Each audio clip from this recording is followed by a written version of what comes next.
واعتبروا يا أولي الأبصار حسب الله لك.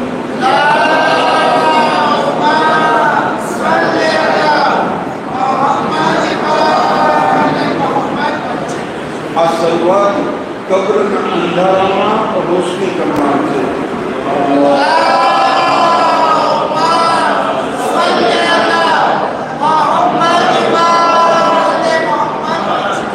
રિવાયતની અંદર છે કે ઇન્સાન જ્યારે કોઈ પ્રકારનો ગુનાહ કરે તો એના દિલ ઉપર કાળો ટપકું થઈ જાય. બીજી વાર ગુનાહ કરે એટલે બીજું કાળું ટપકું થઈ જાય. ત્રીજી વાર જેમ ગુનાહ ઉપર ગુનાહ કરતો જાય એમ ઇન્સાનનું આ દિલ જે છે ને એ કાળું થતું જાય. હવે એક સમય એવો આવે છે કે ઇન્સાનનું દિલ સંપૂર્ણ રીતે કાળું થઈ જાય છે. કોઈ જગ્યાએ દિલમાં સફેદી બાકી રહેતી નથી. જ્યારે આવો સમય થઈ જાય ને પછી ઇન્સાનને હિદાયતની વાતોનો કોઈ અસર થતો નથી. નેક વાતો સાંભળે છે છતાંય સંભળાતી નથી. આના માટે અલ્લાહ ફરમાવે છે ખતમલ્લાહુ અલા કુલુબિહિમ. આ લોકોના દિલો ઉપર શું છે?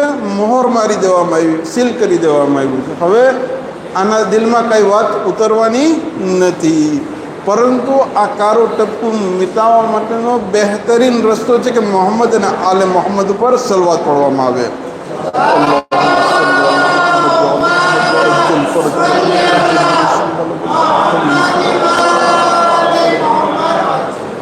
ગયા દર્શમાં મુખ્તસર આપણે બયાન કર્યું હતું કે ઇબરતનો અર્થ શું છે. ઇબરત કહેવાય કોને? એક ઝાહેરી બનાવ છે. આ ઝાહેરી બનાવની પાછળ રહેલા કારણો ઉપર વિચાર કરી અને એમાંથી આપણે નસીહત હાસિલ કરી એનું નામ ઇબરત છે. એક હદીસ બયાન કરેલી હતી, આખર જમાનાની અંદર ઉમ્મતને ફિતનાઓ ઘેરી લેશે. હવે આ ફિતનાઓ જ્યારે ઉમ્મતને ઘેરી લેશે, સામાન્ય લોકો માટે હક શું છે, બાતિલ શું છે, સાચી વાત શું છે, ખોટી વાત શું છે એ ખબર પડવી મુશ્કેલ થઈ જશે. એવા સમયે શું કરવું જોઈએ? તો જિબ્રાઈલ અલ્લાહના રસૂલને બયાન કરે છે કે એવા સમયે તમારી ઉમ્મત માટે નજાતનો રસ્તો શું છે કે કુરાનથી તમસ્સુક કરવામાં આવે. હવે વાત આપણી હતી કે કુરાનથી કેવી રીતે તમસ્સુક કરવું. ઘણા બધા રસ્તાઓ છે, પરંતુ આપણી પાસે જે મુખ્તસર સમય છે એની અંદર એક રસ્તો આપણે બયાન કરીને એના ઉપર પ્રેક્ટિકલ રીતે ઇન્શાઅલ્લાહ થોડોક અમલ કરીએ. કુરાન શરીફની અંદર જે દાસ્તાનો બયાન થયેલી છે જૂની, આ દાસ્તાનોની અંદર ઘણા બધા પોઈન્ટ્સ છે, ઘણી બધી હિકમત ભરેલી વાતો છે જે આપણા માટે હિદાયતનો ચિરાગ છે. આપણે જ્યારે જીવનની અંદર મુશ્કેલીમાં આવીએ ત્યારે આપણી જે પરિસ્થિતિ છે એવી જ પરિસ્થિતિના જે લગતા બનાવો કુરાનમાં બયાન થયેલા છે ને એના ઉપર ગૌરવ ફિક્ર કરીને તો અત્યારે આપણે રસ્તો મળે કે કઈ તરફ આગળ વધવું. આ વાત આપણે બયાન કરી હતી. હવે આની અંદર આપણે કીધું હતું કે એક બીજી હદીસ બયાન કરી હતી કે મારી ઉમ્મત બની ઇસ્રાઈલની ઉમ્મતથી એકદમ મળતી હળતી આવે છે. જે બનાવો એમાં બન્યા હતા એને લગતા જ બનાવો જે છે આ ઉમ્મતમાં પણ બનશે. એની અંદર આપણે મહત્વપૂર્ણ બનાવી જોયો કે આ બની ઇસ્રાઈલ એટલે યહૂદી લોકો પોતાનું વતન ફિલિસ્તીન મૂકી અને મદીના અને તેની આસપાસ રહેવા આવ્યા. શા માટે?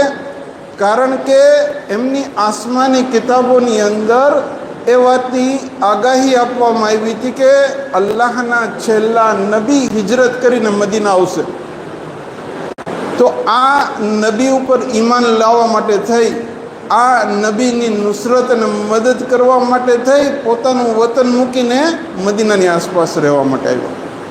ફક્ત ત્યાં રહેવાનું આવ્યા, બલકે નબીના મદદ માટે થઈ અને તૈયારી પણ કરી. કેવી રીતે તૈયારી કરી? તો કે પૈસા ભેગા કર્યા, ફોજ તૈયાર કરી, કિલ્લો બનાવ્યો, આ બધું શા માટે કર્યું? તો કે જ્યારે અલ્લાહના રસૂલ આવે હિજરત કરીને અહીંયા, તો આપણે શું કરશું? એની મદદ કરશું. પરંતુ જ્યારે હકીકતમાં અલ્લાહના રસૂલ આવ્યા અને આ લોકોએ ઓળખી લીધા કે આ એ જ નબી છે કે જેની અમે રાહ જોતા હતા, છતાં પણ આ નબી ઉપર ઈમાન લેવાને બદલે આ નબીના દુશ્મન બની ગયા. આવું શા માટે બન્યું? ખરેખર આપણા માટે વિચાર માંગી લે છે.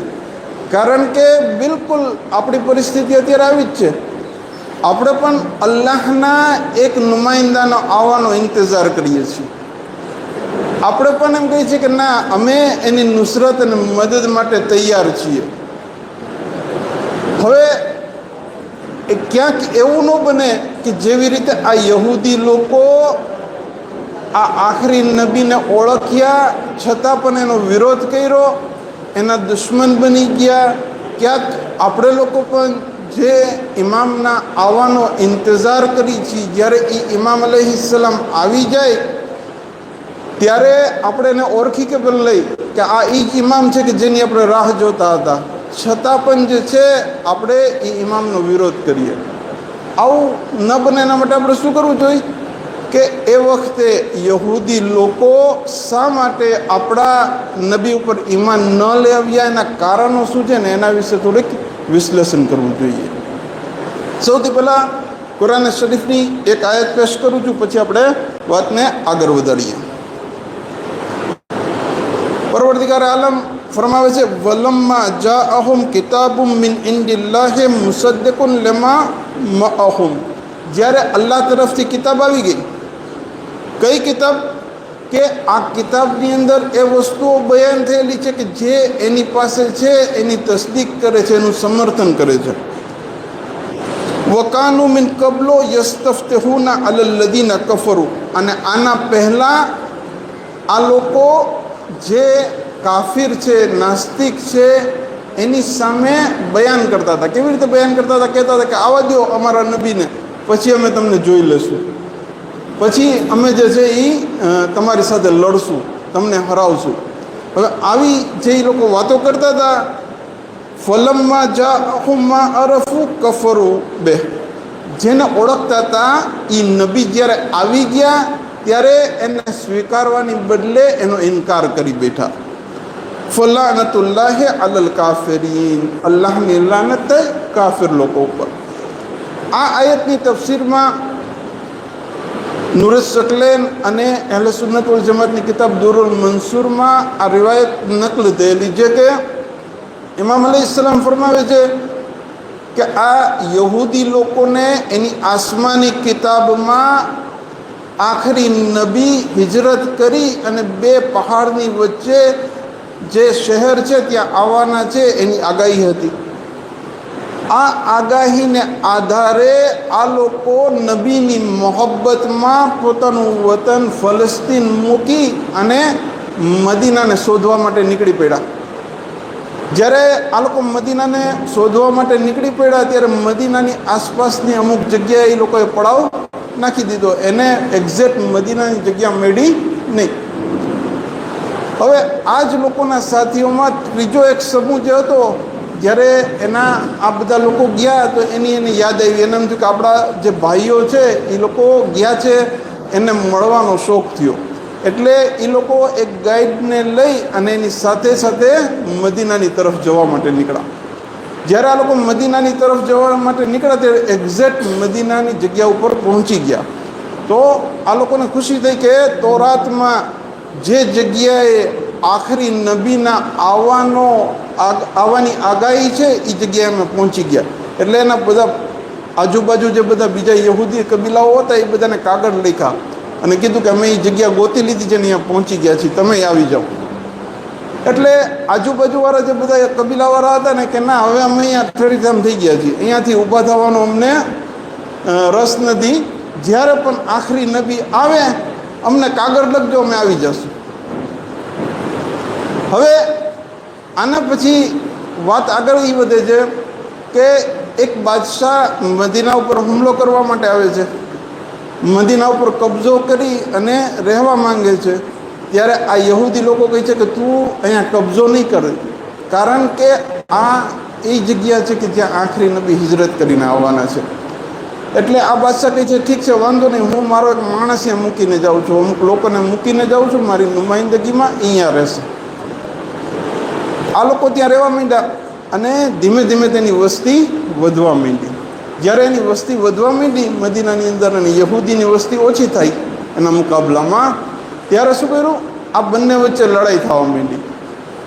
આ બંનેના દરમિયાન લડાઈ થવા માંડી. એમાં આ યહૂદીઓ કમજોર પડવા માંડ્યા. જ્યારે આ યહૂદીઓ કમજોર પડવા માંડ્યા ને ત્યારે કીધું કે કાંઈ વાંધો નહીં, અત્યારે જે છે તમે લોકો તાકતવર છો, પરંતુ જ્યારે અમે જે નબીની રાહ જોઈ રહ્યા છીએ એ આવશે ને ત્યારે એની સાથે મળીને અમે તમને જોઈ લઈશું. પરંતુ જ્યારે આ આખરી નબી આવે છે, ઓળખી લે છે, છતાં પણ આ યહૂદીઓ એના ઉપર ઈમાન નથી લેવતા. શા માટે ઈમાન નથી લેવતા? એના ઘણા બધા કારણો છે. આ ઘણા બધા કારણોમાંથી એક કારણ ઇન્શાલ્લાહ આજે હું બયાન કરું છું. હાલાકે રિવાયતની અંદર છે કે આ લોકો જ્યારે આ બીજી કોમના માણસો યહૂદીઓને હેરાન કરતા ત્યારે અલ્લાહ પાસે એ લોકો આ રીતે દુઆ કરતા હતા, અલ્લાહુમ્મા મંસુરના બિન નબી ઇલ મબૂસ ફી આખિર ઝમાન અલ્લજી નજદહુ નાતહુ ફી તૌરાત. એ અલ્લાહ તું અમારી મદદ કર એ નબીના વાસ્તાથી કે જેને તું મબૂસ કરવાનો છો આખરી જમાનાની અંદર, જેના વિશે તે તૌરાતમાં એની સિફતોને બયાન કરી છે. આવી રીતે એ લોકો અલ્લાહ પાસે દુઆ કરતા હતા. બીજી નકલમાં છે કે એ લોકો આ રીતે દુઆ કરતા હતા, અલ્લાહુમ્મા ઇન્ના નસ્તનસિરુકા બિહક્કિન નબી ઇલ ઉમ્મી ઇલ્લા નસરતના અલૈહિમ. એ અલ્લાહ, નબીએ ઉમ્મીના હકમાં તું અમારી મદદ કર. એક બાબત બુલંદ સલવાત પડી નાખો, અલ્લાહુમ્મા સલ્લી અલા મુહમ્મદ વ આલ મુહમ્મદ વ અજ્જલ ફરજહુમ. વાલેકુમ સલામ. અમને કામયાબી અતા કર આ લોકો ઉપર. તમે જોયું કે અલ્લાહ પાસે આ છેલ્લા નબીનો વાસ્તો દઈ અને દુઆ માંગતા હતા, પરંતુ આવ્યા આ નબીને ઓળખ્યા છતાં એનો વિરોધ કર્યો. શા માટે? ઘણા બધા કારણો છે, પરંતુ એમાંથી એક આયત બયાન કરું ને થોડુંક એનું વિશ્લેષણ અને તમારી જહેમતને તમામ કરું. અફકુલ્લમા જાઅકુમ રસૂલુન બિમા લા તહવા અનફુસુકુમ. જ્યારે તમારી પાસે કોઈ અલ્લાહનો રસૂલ આવે છે અને એવી વાત લઈને આવે છે કે જે તમારી મનગમતી નથી, ફસ્તકબરતુમ ફરીકન કદ્દબતુમ વ ફરીકન તક્તુલૂન. તમે લોકો શું કરો છો? એના મુકાબલામાં હાથ ધર્મી કરો છો કે ના, આ વાત તમને માનવી નથી. એમાંથી અમુક લોકોને તમે જૂઠલાવો છો કે ના, તમે અસલન અલ્લાહના નબી નથી, અને અમુક અંબિયાઓને તમે શહીદ કરી નાખો છો. એટલે આ આયતની અંદર નબીઓને જૂઠલાવવાનું જે કારણ બતાવવામાં આવ્યું છે યહૂદી લોકોનું, એ શું છે કે પોતાની મનગમતી વાત નહોતી. એટલે ઘણી વખત ઇન્સાન જબાનથી એમ કે લા ઇલાહા ઇલ્લલ્લાહ, અલ્લાહ સિવાય કોઈ ઇબાદતને લાયક નથી, પરંતુ હકીકતમાં તો એ પોતાને જ જે છે એ અલ્લાહ સમજતો હોય. પોતાના મનની મરજીની વિરુદ્ધની વાત કબૂલ કરવા માટે તૈયાર હોતો નથી. સાદા સાદા ઉદાહરણ આપું. ઇન્શાલ્લાહ આપણે અહીંયા કોઈ એવું નથી. ભાવનગરમાં ક્યાંક દુનિયામાં દૂર કોઈ જગ્યાએ મોમિનોની વસ્તીમાં અમુક મોમિનો એવા હશે, બરાબર ને? આપણે અહીંયા કોઈ એવું નથી. દાખલા તરીકે કહેવામાં આવે કે દાઢી મૂંડવી હરામ છે. હવે અહીંયા બે પ્રકારના લોકો આવે. એક પ્રકારના લોકો કેવા આવે? તરત જ જે છે એ તકલીફને જ ઉડાડી દે. એટલે ન દાઢીની પરેશાની ન ખુમ્સની પરેશાની. જેવી રીતે મુશ્રિક લોકો શું કરતા? અલ્લાહના રસૂલ ઉપર જ ઈમાન ન લેવું, જેથી કરીને કોઈ પ્રકારના ન વાજિબાત ન મુહર્રમાત એટલે યફજુર અમામહુ, તાકે આપણો સામેનો રસ્તો ખુલ્લો રહી, જે ચાહી રીતે અમલ કરીએ. એટલે અમુક લોકો શું છે, સામે આવે કે હદીસથી ક્યાં સાબિત છે? આ તો ઓલમા કહી છે.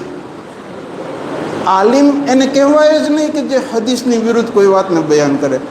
આલિમ એ છે કે જે અલ્લાહની કિતાબ અને અહલે બેતની તાલીમને બયાન કરે. અગર કોઈ આલિમ પોતાનો વ્યક્તિગત મત બયાન કરે તો એ મોમીન નથી રહેતો, આલિમ તો દૂરની વાત છે. હકીકતમાં શું છે કે ઘણી વખત રિવાયતની અંદર કોઈ વાત સ્પષ્ટ રીતે બયાન થયેલી હોય છે, ઘણી વખત રિવાયતની અંદર કોઈ વાત સ્પષ્ટ રીતે બયાન નથી થયેલી હોતી, બલકે એમાં એક કાનૂન આપેલો હોય છે. આ કાનૂનને સમજી અને આ મસલાનો હુકમ જાણવા માટે મહેનત કરવી પડે છે.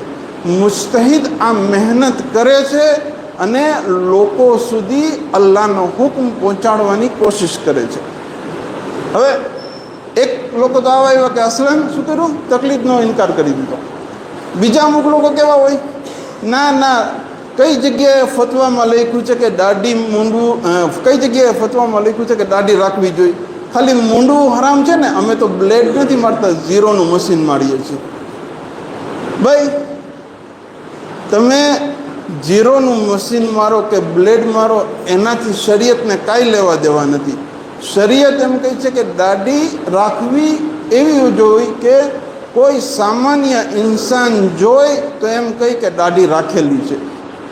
હજના મસલામાં તમે જો, જ્યાં કોઈ માણસને ટકો કરાવવા માટે પતરીથી બીક લાગતી હોય તો અગર ઝીરોના મશીનથી એ ટકો કરી નાખે તો કાફી છે, મુજઝી છે, ફતવો બયાન થઈ ચૂકેલો છે, ત્યાં ચાલે છે, બરાબર છે.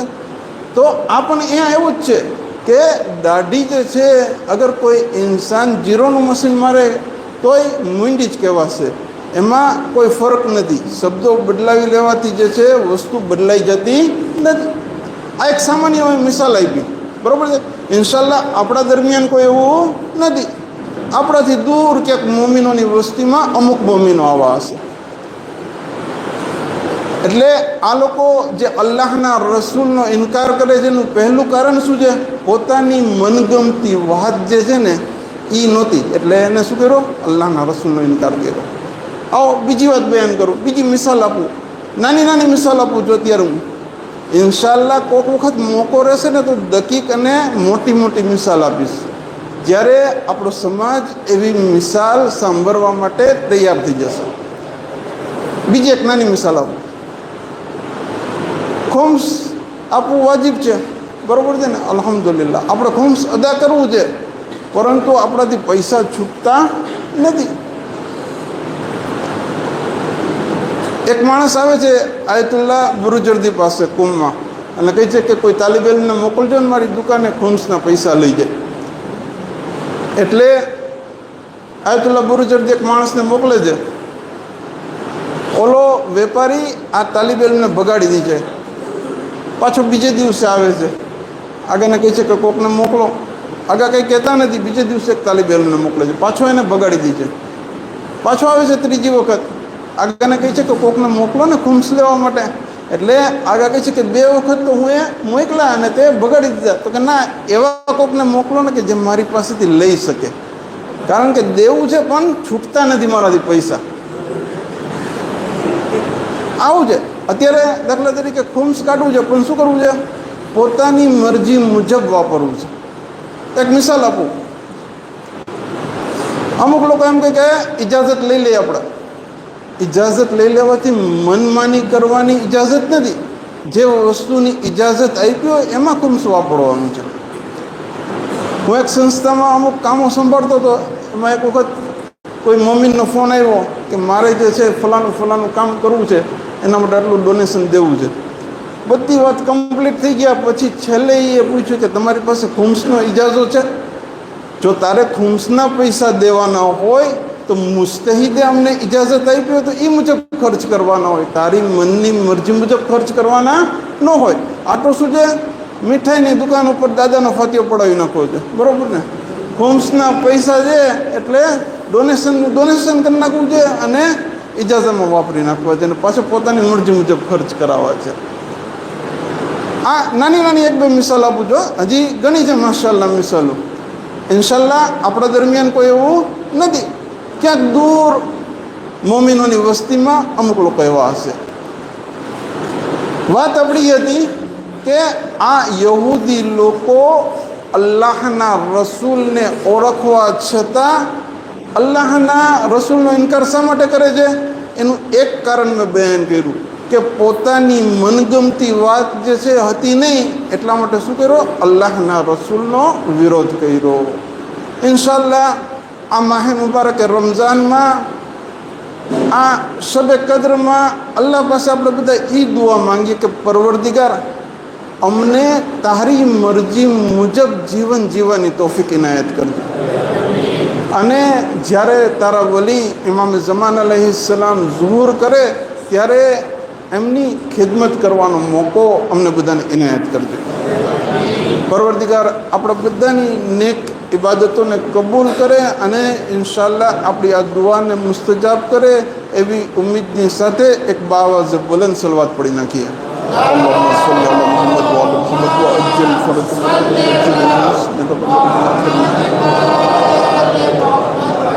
સરસ. એક વખત ખાલી ખુલાસો બયાન કરી દઉં.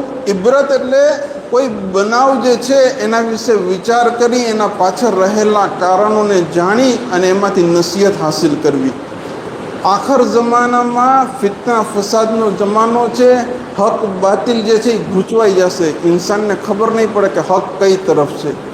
આ હક કઈ તરફ છે એ ઓળખવા માટેનો બહેતરીન રસ્તો જે છે એ કુરાનથી તમસ્સુક છે.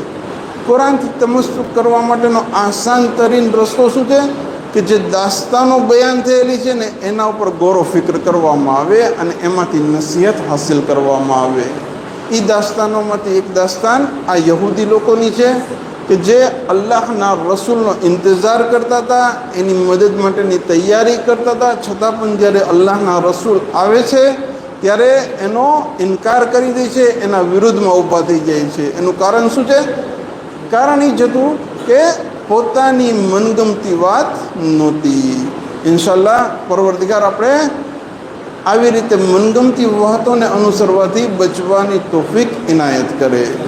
અલ્હમ્દુલિલ્લાહી રબ્બિલ આલમીન. અલ્લાહુમ્મા સલ્લી અલા મુહમ્મદ વ આલી મુહમ્મદ.